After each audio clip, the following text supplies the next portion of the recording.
రోడ్డెక్కిన Hindupuram municipality cab డ్రైవర్లు. శ్రీ సత్యసాయి జిల్లా హిందూపురం పట్టణంలోని మున్సిపాలిటీ క్యాబ్ డ్రైవర్లు 10 నెలల నుండి మాకు జీతాలు ఇవ్వలేదంటూ నిరసన వ్యక్తం చేశారు.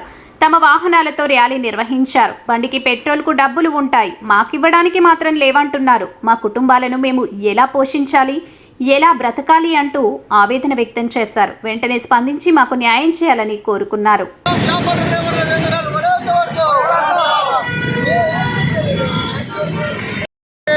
దయచేసి 10 నెలల వేతనాలు వెంటనే క్యాబ్ డ్రైవర్లకు చెల్లించాలని కోరుతున్నాము. ప్రతి అధికారికి పోయి లెటర్ ఇచ్చినా కానీ వాళ్ళు చూస్తాం అంటున్నారే కానీ ఏ అధికారి కానీ మా కోసము స్పందించి ముందుకు రాలేదు.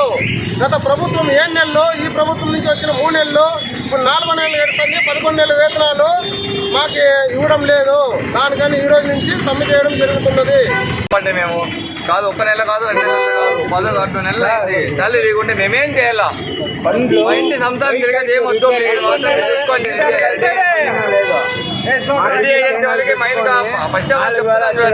డ్రైవర్లకి శాలరీ చేసిన తర్వాత మాత్రమే మాట్లాడండి. ఎవరైనా పెట్టుకున్నాను సార్. పెట్రోల్ మాత్రం డబ్బులు వస్తున్నాయి.